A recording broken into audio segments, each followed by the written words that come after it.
Tetras, vidas, vueltas y ejes del mundo. Es una ojeada plural al mundo y también un espacio en el que el auditorio y los conductores pueden reconocer varios ángulos de análisis. ¿Qué tal? Muy buenos, lluviosos y encharcados días. Aquí estamos nuevamente, como todos los miércoles, en su gustado programa Tetras. Los invitamos a que nos sigan al 442-192-1200, extensión 37120, para que nos den sus mensajes o nos compartan alguna idea que tienen ustedes en mente.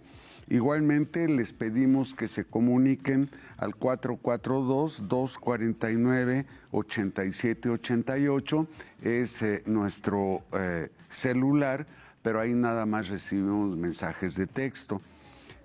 Nos pueden escuchar por radio, como ya todos los radio escuchas frecuentes de Radio Universidad en el 89.5 de frecuencia modulada, o nos pueden ver por televisión en el canal 24.1.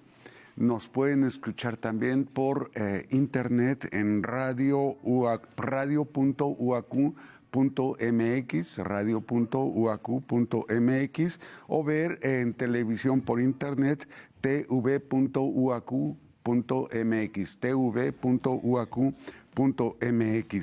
Les agradecemos que se comuniquen con nosotros a Tetras Radio UAC, que es nuestro espacio en Facebook, y que nos sigan, como ya dije, todos los miércoles de 9 a 10 de la mañana, con repetición los sábados de 5 a 6 de la tarde. Los sábados de 5 a 6 de la tarde.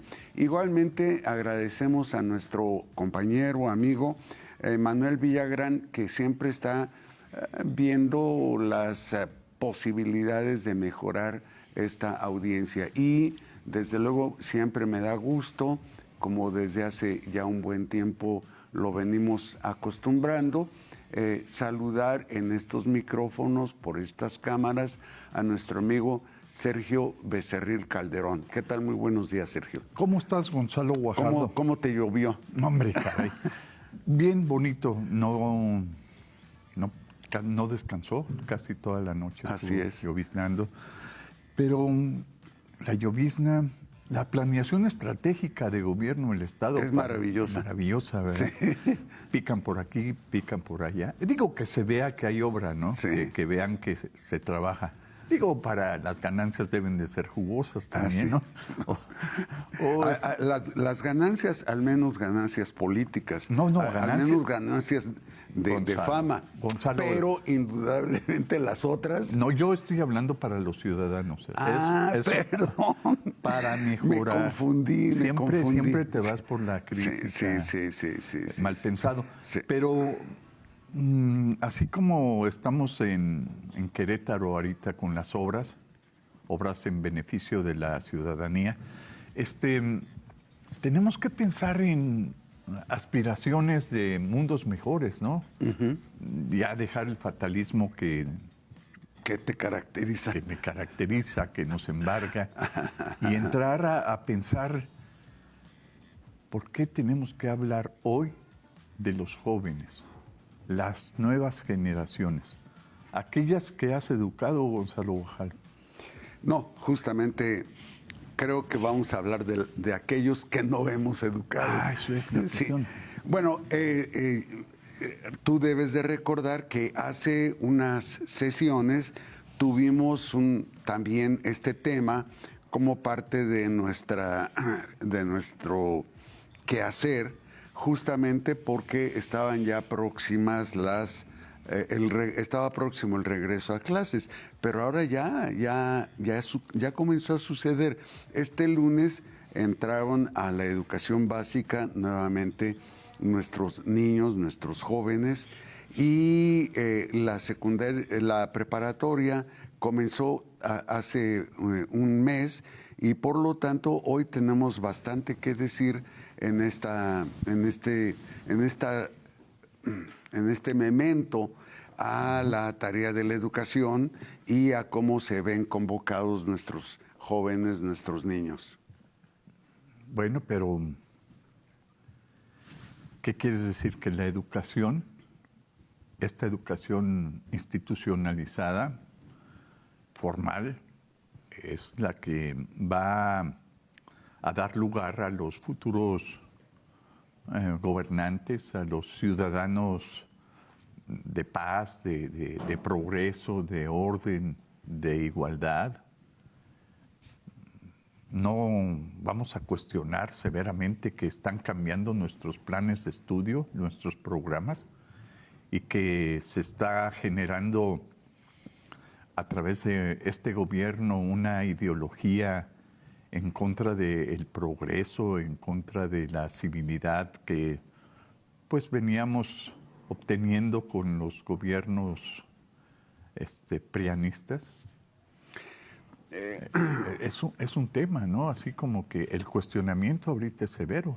Sí, es un tema muy, muy importante.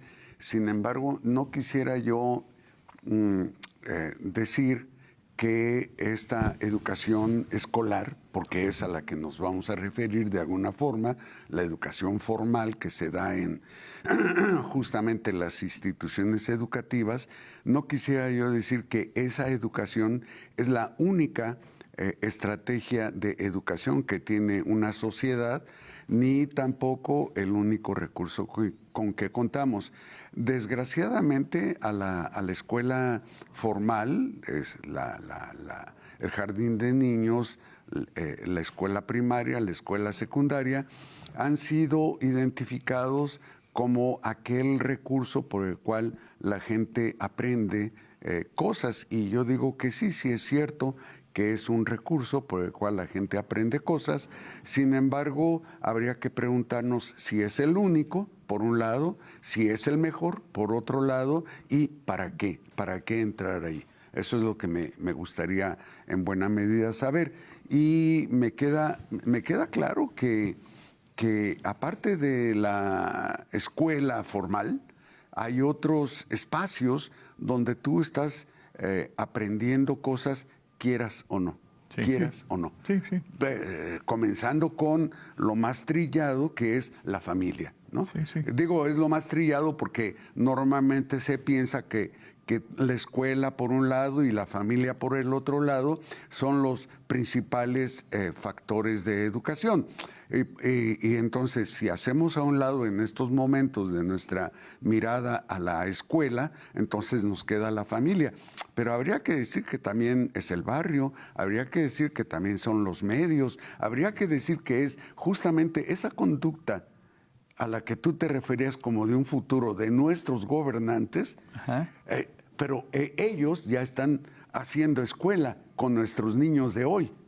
O sea, a ellos los están viendo y dicen, así es como se comporta un político, así es como se comporta un gobernante, así es como se comporta un rico, así es como se comporta un pobre. En cada ocasión, Sergio, estás viendo el comportamiento de la sociedad y eso es un determinante de cómo estás tú asumiendo el mundo en el que estás viviendo. Tú, niño de 7 años, tú, niño de 10 años, tú, un niño de 14 años. Allí estás viendo cómo te has de comportar tú. Inevitable. Inevitablemente. Estas grandes figuras de identidad que tenemos en los políticos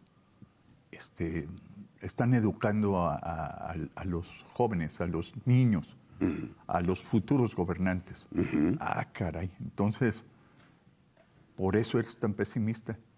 No es que sea tan pesimista por eso, porque no quisiera yo... Me estás recordando a un texto del siglo pasado, 1970, la filosofía como arma de la revolución, ¿recuerdas? Sí, cómo no. Sí. Ideología y aparatos ideológicos del Estado. Porque me estás diciendo que hay una ideología sea de izquierda, sea de derecha, pero es una ideología que el Estado utiliza para producir y reproducir esquemas, formas de comportamiento, estructurar un orden social que dé respuesta a los problemas de producción, a los problemas de organización, de administración. Inevitable. Sigo diciendo que sí, es inevitable. ¿Por qué? Porque para muchas personas el ser humano nace, y por lo tanto ya lo podemos advertir desde que es muy pequeño, desde niño, nace con una serie de intereses y con una serie de decisiones acerca de la vida. Pero sin duda que cuando tú estás emergiendo en vida, Sergio, pues tú naces con tus sentidos y según te afecta la vida desde tu perspectiva de esos 5 sentidos, pues hay una serie de respuestas. Pero eso sucede también incluso con las plantas. Las plantas tienen una sensoriedad o una sensibilidad que les permite estar reaccionando y respondiendo. ¿Cuál es la diferencia con respecto a los seres humanos o cuál es la diferencia en la que en estos momentos estoy queriendo hacer énfasis? En que nosotros además nacemos incorporados e incorporándonos permanentemente a una determinada sociedad y por lo tanto necesitamos conocer las reglas del juego de esa sociedad, necesitamos identificar sus expectativas para, como niños, ir reaccionando ante ellas. No hay desde mi punto de vista, no hay un comportamiento innato, natural, fuera de toda exigencia social en los niños, sino siempre hemos de estar respondiendo a eso. Y desde luego que si tus hijos nacen en tu casa, se desarrollan en tu familia, entonces están viéndote a ti, están viendo a los demás miembros de la familia como el primer ordenador de su existencia. Pero sales de tu casa, sales de tu familia, te vas al barrio, te vas con los marchantes, te vas con los trabajadores y entonces estás recibiendo unas determinaciones que ya rebasan los niveles de tu comunidad. Y si a eso oyes discursos o ves actos cívicos o participas pues en la vida social, en la vida comunitaria de tu entidad, por ejemplo, tú que vives en Cibatao, ¿dónde? Por ahí, ¿no? No, sí. más para acá. Más para acá. Sí.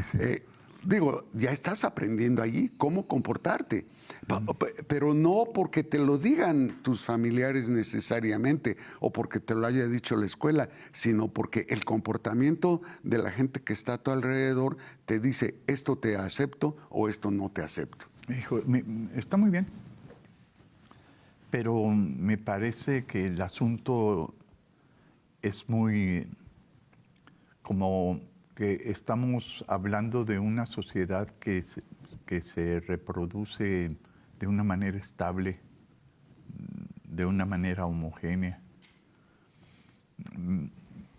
Solo te falta que me hables de las generaciones de cristal o de estas generaciones de los millennials, que de alguna manera buscan generalizar el comportamiento y caracterizar a generaciones completas. Y habría que precisar en esta manera de caracterizar a los jóvenes. En realidad, a las familias les interesa qué van a hacer sus hijos. Si van a estudiar una profesión, si les va a dar, pues, si les va a alcanzar para poderlos educar bien, mantener bien, que sean personas de bien. eso es lo que les importa, en qué van a trabajar, si van a cooperar con los gastos de la familia. Eso les importa. A los filósofos, a los psicólogos les interesa caracterizar a los jóvenes, su comportamiento. Pareciera ser que la educación como acto espontáneo, como tú lo estás señalando, no es un acto intencional, encauzarlos, dirigirlos, guiarlos, llevarlos a una forma determinada de pensar y de conducirse. Preocupante, Gonzalo Guajardo, porque quienes sí conocen estos vericuetos de cómo organizar el orden social y cómo determinar ciertos comportamientos, utilizan todos los medios a su alcance para intencionalmente provocar algo. Y la educación formal, esa que tú estás llamando para que nos oriente y que los jóvenes ya están ahí, pues esa educación tiene una intencionalidad también. Desde luego. Entonces, tenemos que pensar en qué van a hacer esos jóvenes, que hoy es una preocupación para las generaciones adultas de mucho de su comportamiento. A los 11 años comienzan a tomar, y toman en serio. Tú dices a beber. A beber, Sí, a beber. sí. A los 8 años pueden tener a su alcance un arma para defenderse y Desde matar. luego, desde luego.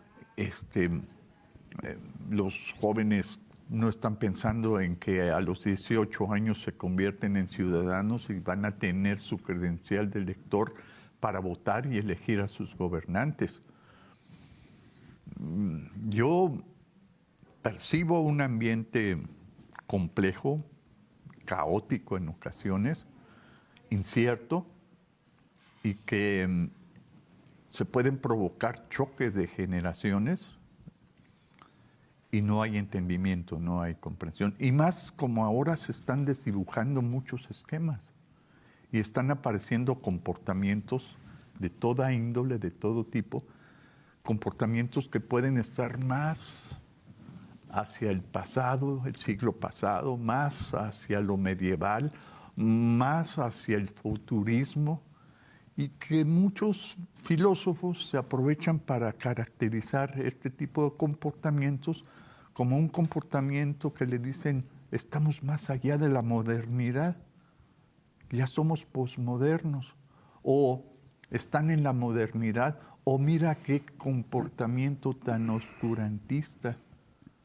Gonzalo, tenemos que pensar en qué queremos o qué está pasando con estas generaciones que sí van a tener su condición de ciudadanos y que ya pueden elegir y pueden decidir qué pueden realizar y qué pueden comprometer a la sociedad para aspirar a, no sé, a mundos mejores o aspirar a vivir mejor, a vivir bien, a tener una economía más estable. Los jóvenes piensan en el dinero como una forma de salir de las relaciones familiares en las que se encuentran. Los jóvenes piensan en convivir y socializar a través del alcohol o a través de algún estimulante que les permita tener cierta euforia y ciertos momentos significativos que les hagan sentir placer o felicidad. No sé. Sí, pintas escenarios muy amplios, muy diversos, sí, y por lo tanto espacios donde eventualmente puede estar interviniendo la sociedad en sus diferentes expresiones o en sus diferentes sectores. Y eso me parece muy bien porque entonces posibilitas con este cuadro que has estado expresando la complejidad del fenómeno educativo. Sí. No es nada simple, no. Y desde luego que estamos sujetos a muchos vaivenes porque la educación si por un lado implica la decisión del llamado educador o de los llamados educadores y de los agentes educativos, por otro lado también significa la educación una recuperación o una repetición de lo anterior, de lo pasado, por ya conocido, y porque eso de alguna forma a los nuevos educadores, llámense profesores, llámense padres de familia, llámense gobernantes, llámense jefes de trabajo, empresarios, les da cierta tranquilidad. Es decir, no estamos haciendo algo que se aleja totalmente de las costumbres que traemos, ¿no? Entonces hay una tendencia a reproducir cierto tipo de costumbres, pero sin duda hay también una urgencia a modificar otras costumbres de acuerdo con los intereses con los que te estés moviendo. Por ejemplo, la educación, hasta donde yo la puedo ver, al menos la educación formal en las escuelas, es una educación que de alguna manera está reproduciendo viejos esquemas de preparación o, permíteme la expresión por el momento, fabricación de mano de obra. Es decir, tú vas a la escuela para aprender un empleo, un trabajo, no un empleo, para aprender una capacidad de incidir en el mundo de la naturaleza. Desarrollar alguna habilidad, alguna destreza técnica. Pero lo haces en función precisamente de, por un lado, las necesidades que se han planteado desde los empresarios o desde los dueños de negocios, diciendo, este es el tipo de trabajador que yo necesito. Y entonces se articula, se organiza la escuela en función de preparar para eso. Ese es un punto. Pero el otro punto que me parece muy riesgoso, y este sí es una tradición muy fuerte, se aborda la educación como se identifica a la educación como un recurso para la escala social, para que el niño que tú estás educando, lo manejes, lo trabajes para que llegue a ser más que tú, tenga mejores condiciones de vida que tú. Entonces, en ese sentido, o bien se está educando para cumplir ciertas exigencias de la sociedad productiva, o bien para la escala social, para que escales socialmente. Y en ese sentido, o por esa razón, yo hacía referencia a otros factores educativos como tu barrio, a otros factores educativos como estas actividades con las que te encuentras, tratando de buscar otras opciones que no sean meramente esas, ¿no? Y sin embargo, nos encontramos también con que a la hora de abrir el escenario de las instituciones de educación formal que hay en nuestro país o en nuestro estado de Querétaro, realmente las posibilidades son muy pocas, porque hay escuelas para ricos, hay escuelas para pobres. Sí. Bueno, y entonces hay una especie de nichos de reproducción de una sociedad privilegiada y nichos de reproducción de una sociedad sometida. Sí, pero es por lo que tienes, por las condiciones en las que vives, por los lugares en donde te has convivido con la sociedad. En buena medida sí, no exclusivamente, pero en buena medida sí. Y las figuras de identidad a las que hace rato hacías referencia, a las figuras de los políticos, a las figuras que encabezan y destacan en los partidos políticos. Oye, ¿A qué educación iban a convocar esos jóvenes de Ayotzinapa? ¿Por qué vamos a dejar la educación en manos de esos malhechores? Es mejor dejar la educación en manos de los profesionistas de la Ibero, ¿ves? O sea, eso es precisamente lo que está en debate, en discusión en la sociedad, en su gran diversidad social. No es en realidad los planes de estudio, los programas de estudio institucionales, SEP, sino es quién está educando y a qué están convocando en ese proceso educativo. Y eso torna demasiado complejo el asunto, Gonzalo. Es que, sin duda, el tema de la educación es tan complejo, tan complicado, tan difícil de abordar como el tema de la vida. Sí. Casi van de la mano, ¿no? Mira, yo quisiera concretar el asunto pensando en que los jóvenes van a tener una causa o tienen ya una causa para incorporarse de mejor manera a la sociedad. ¿Qué es mejor manera? Ser productivos. Sí, claro, esa es la perspectiva que se tiene. No hay te empleo. Incorporas a la escuela o te incorporas al proceso educativo para que seas productivo. O sea, ¿quién determina esa productividad? ¿Quién la determina? El ingreso.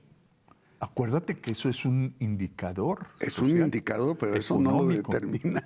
No, Sí. pero hay muchos ninis porque ni trabajan ni estudian. Y ese es un indicador y te pueden decir, y además te pueden decir, se está tirando el dinero que no es de un gobernante porque le están dando becas a los ninis que ni van a aprovechar. Van a ser entonces ya ninis, triple nini, ni. ¿Ves? Entonces, esas son cuestiones de orden social en donde la productividad y el ingreso per cápita se convierte en un indicador de orden y de progreso. Sí, es un indicador estadístico. Estadístico.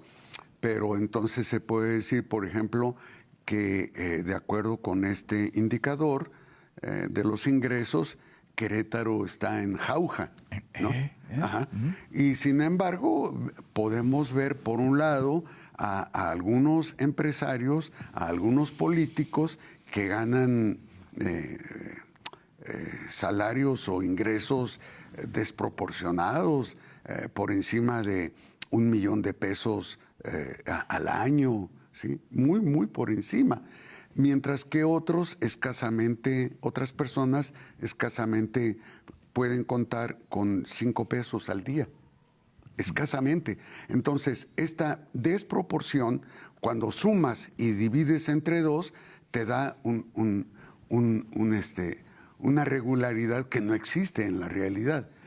¿Sí? Y ese es entonces un grave problema, porque a partir de las estadísticas podemos caer en engaños de pensar que la sociedad en Querétaro vive a gusto, vive contenta, porque hay muchas empresas y los grandes empresarios están ganando bien.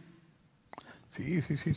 Mira, hay jóvenes, conozco jóvenes que están prestando su servicio social o están realizando prácticas profesionales en instituciones en donde las instituciones no les dan absolutamente un solo centavo. Absolutamente. Para trasladarse. Pero además, eso les ayuda a estas instituciones, a estas empresas, a no pagar trabajadores. Y cuando se va a crear un empleo, no lo generan. Oye, espérame, es que nos están pidiendo que hagamos un corte. Okay, vamos a un corte. Y regresamos y continuamos con esta conversación. Está bien, muy bien.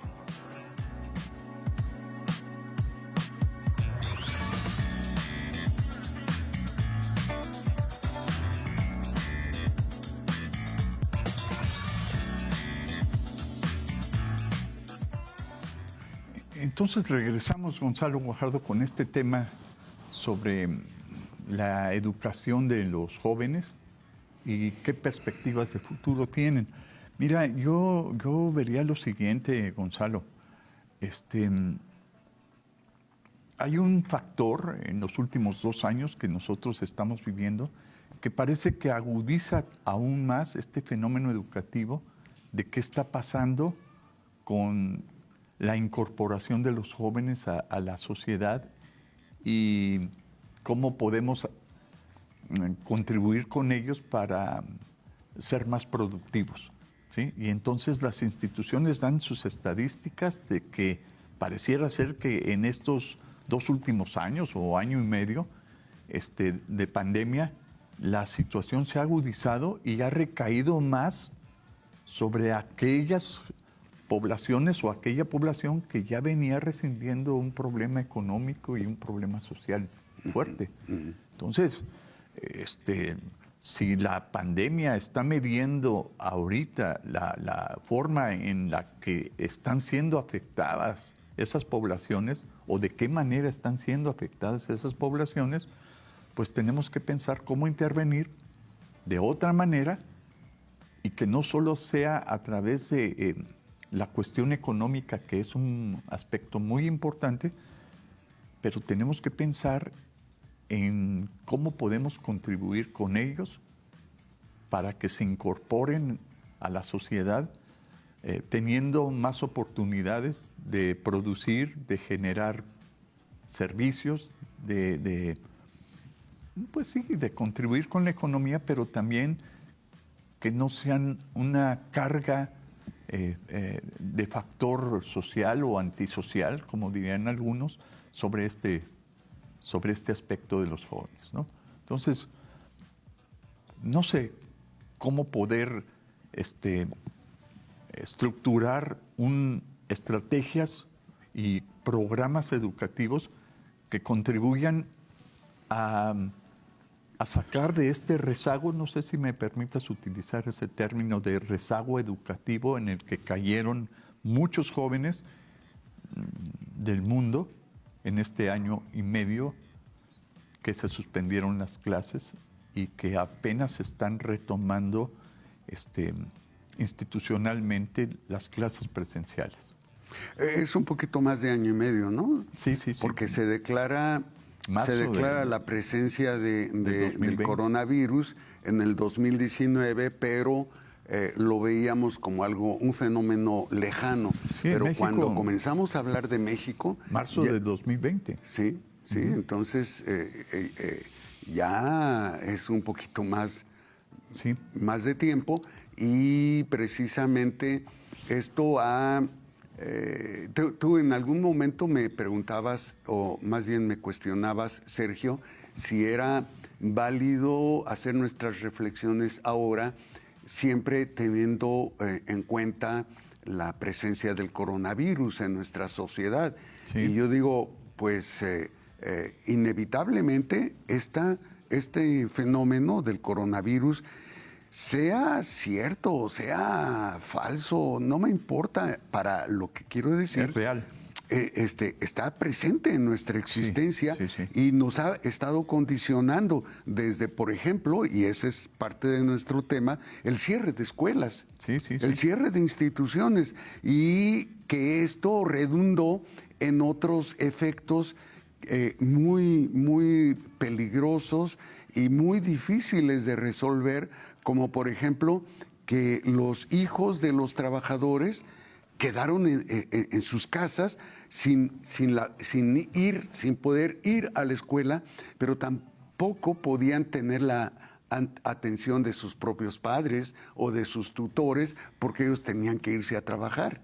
Entonces esto ha dado lugar a una sociedad sin la protección clara, amistosa, hermosa de los que te rodean, y por tanto se ha generado una cierta reacción a la que tú también hacías referencia hace rato, los niños de cristal. Sí. Es decir, el niño o estos jóvenes que se sienten tan frágiles, tan débiles, que no soportan el ver ciertas contradicciones en su propia existencia y menos en los demás, que a ellos les exijan una toma de decisiones, porque no están educados para eso tampoco. Mejor vamos a hablar del informe de gobierno, ¿no? Porque es más fácil hablar de eso que es más tangible, Sí.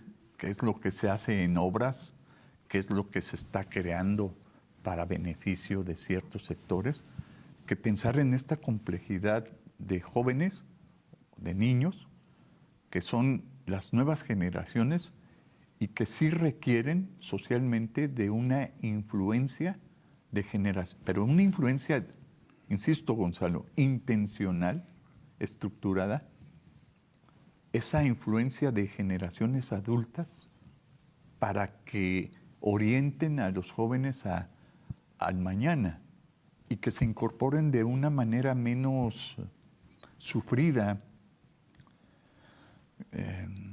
Más gozosa incluso tendríamos que decir, ¿no? Sí, porque hasta eso están perdiendo los jóvenes, espacios de goce, espacios de recreación, y solamente lo encuentran en Internet, solamente aquellos que tienen acceso, ¿verdad?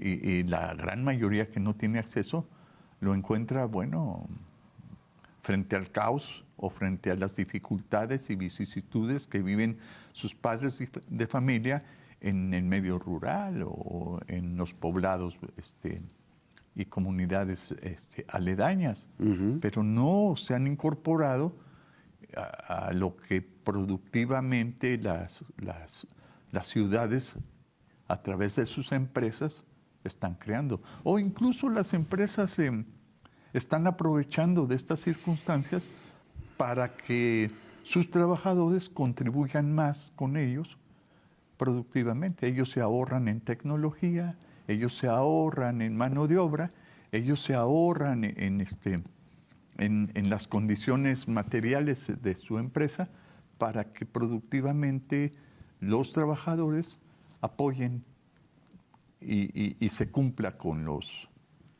estándares de producción. Mira, el Tecnológico de Monterrey y México Evalúa estuvieron haciendo una serie de análisis que presentaron en junio pasado, y donde señalan cómo después de la experiencia dolorosa de México ante el COVID, se reabren las escuelas y resulta que más de 500,000 de jóvenes en edad escolar ya no regresan, ¿sí? Entonces están señalando en este informe, repito, México Evalúa y el Tecnológico de Monterrey, están señalando cómo esta pérdida es muy dramática.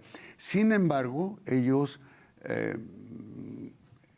apuntan también que de ese 500,000, quienes fundamentalmente ya no regresan a clases cuando se volvieron a abrir las escuelas, fueron aquellos jóvenes que ya de suyo traían déficit en el rendimiento escolar, traían problemas, venían con muchas asignaturas reprobadas, eran inasistentes, dejaban de asistir a clases, etcétera. Y sobre todo, dicen, los más pobres. O sea, son estos dos sectores, aquellos que ya venían arrastrando problemas en educación, ese es un sector, pero el otro es el de los más pobres. Qué gran descubrimiento, ¿eh? Sí, no, y sí lo es en el sentido de que parecería que el siglo XXI perdió esa óptica de volver los ojos a los pobres. Es decir, todavía en muchos discursos, al menos en discursos, los gobiernos y desde luego los centros de investigación, los clubes de intelectuales, etcétera, hablaban de la pobreza como un factor determinante de ciertas de ciertos problemas en la sociedad contemporánea. Pero en el siglo XXI han emergido otro tipo de intereses que no están mal, están muy bien, pero que nos han dificultado voltear los ojos nuevamente hacia los pobres. Entonces, que el TEC de Monterrey y que México Evalúa digan que precisamente los más desprotegidos en términos educativos han sido los pobres, es importante. Simplemente porque cambiamos de época, ¿sí? Y entonces nos encontramos efectivamente con, tú señalabas hace un momento, esos núcleos habitacionales donde no hay medios electrónicos usuales, en el monte, en las rancherías, pero no solo. Aquí en la ciudad tenemos espacios a donde no llegan las señales o la gente no tiene la capacidad para tener ese tipo de herramientas electrónicas a su alcance en sus casas o en algún centro donde renten de una manera barata el uso de esos aparatos. Y entonces, a donde sí había estado llegando cierta información educativa o al menos cierta reflexión a propósito de nuestra sociedad y de sus posibilidades, era a esas zonas donde sí hay medios electrónicos. ¿Y qué pasó con toda esa otra gente que no tenía acceso? Por eso se habla de que los más pobres justamente han sido privados de la educación. ¿Y por qué crees que pongan atención en esa población pobre, discriminada? ¿Por qué México va y el TEC de Monterrey les va a interesar ahora que pongamos atención en esa población? Porque se ha desdibujado estratégicamente el poner atención en esa población y ahora se quiere volver a poner atención en ella.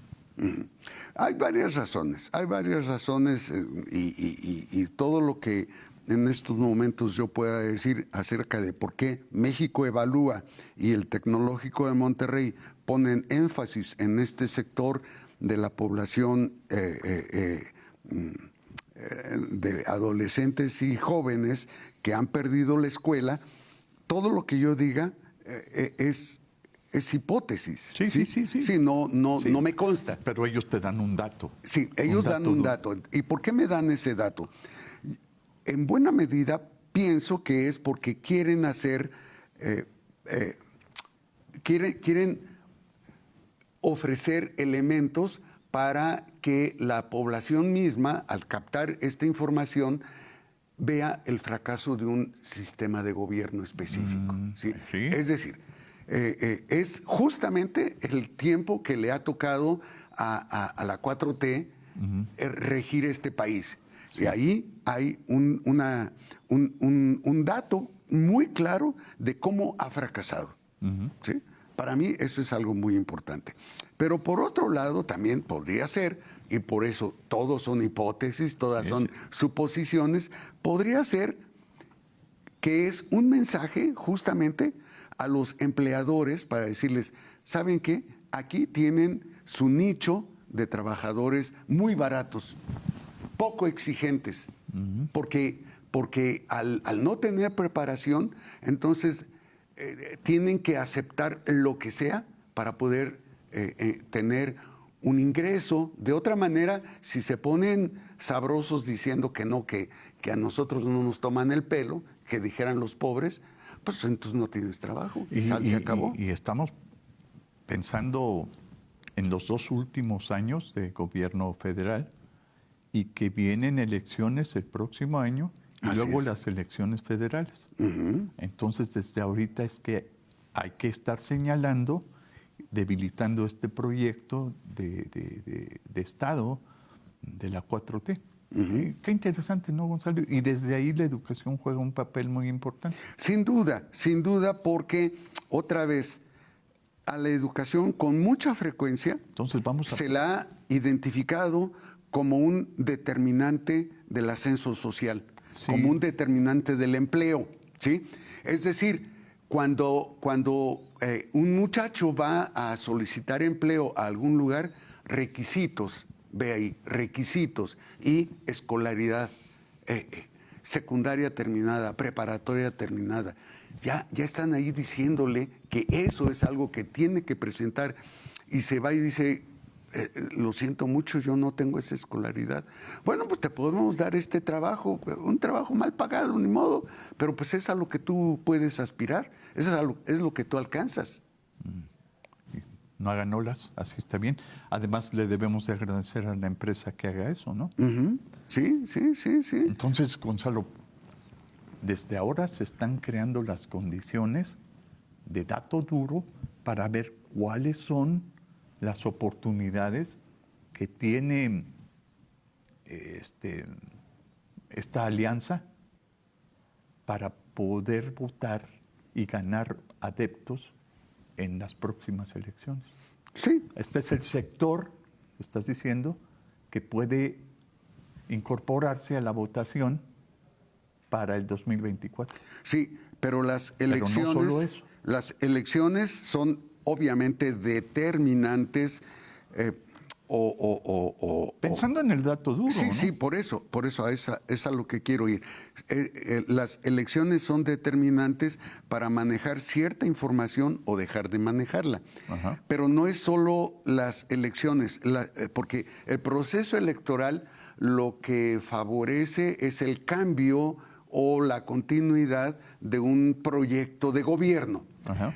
Sin embargo, hay otras fuerzas por atrás de los proyectos de gobierno, que son las fuerzas económicas.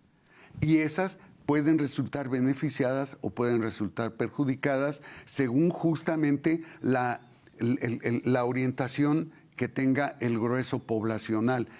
Si te van a apoyar un proyecto, por decirlo, para ahorita poner nada más los extremos, un proyecto revolucionario, que rompe con todo, entonces se necesita justamente presentar una serie de informes o de datos que precisamente hagan enfurecerse a la gente y que reaccione de esa manera.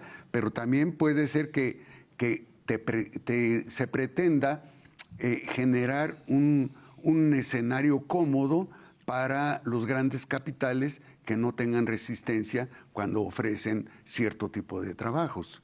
Entonces, este informe estará sesgado por intereses económicos y políticos.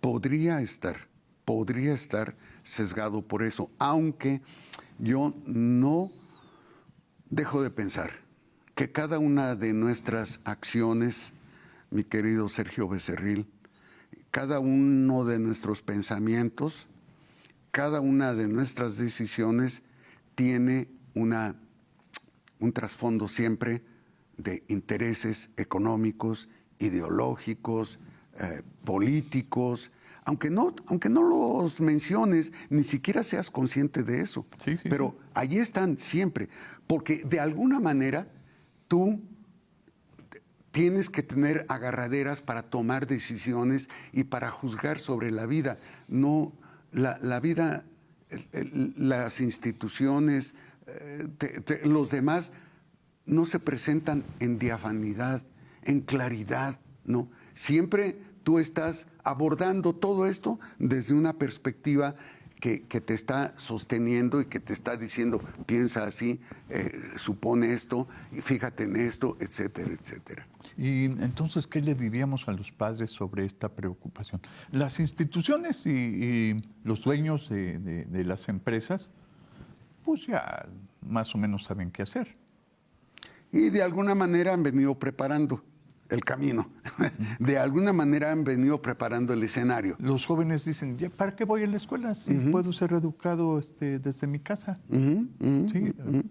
¿O para qué necesito la educación? ¿Para qué? ¿Para qué? No me da nada. No me da nada. Si estudio y resulta que aunque tenga más y más y más preparación e incluso llegue a grados académicos altos, no voy a tener nada. Bueno, desde luego esta perspectiva otra vez responde a la idea de que la escuela es un factor de ascenso económico, de ascenso laboral, de estratificación social. Desde luego eso es. Pero también por otro lado es un factor de control. Claro, de control social. Claro. Ajá. Entonces, no hagas esto porque esto no te sirve. Pero tan efectivo el control social desde lo presencial de la escuela como desde lo virtual de la computadora en el programa. Claro. ¿Sí? Por eso me parece tan determinante y tan hermosa el trabajo de los educadores. Porque justamente están en este meollo, en estos entresijos de la formación de una sociedad y su perspectiva, pues, del mundo, su perspectiva de comunidad. Por eso me parece tan maravilloso estar volteando los ojos hacia los educadores. Pues entonces vamos a pensar en esas estrategias que le den cierta tranquilidad, cierta calma a los distintos sectores de la sociedad. No necesariamente para calmarlos, sino para que entiendan. ¿Y qué te parece si lo hacemos en otra sesión más de Tetras? Sí. Como ahora. Que estén muy bien. Muchas gracias. Nos vemos la próxima semana en Tetras. Esto fue Tetras, vidas, vueltas y ejes del mundo. Programa que se asoma a la vida humana en sus diferentes expresiones, queretana, nacional o mundial. Una producción de TV UAC y XHUAQ Radio Universidad. Gracias por acompañarnos.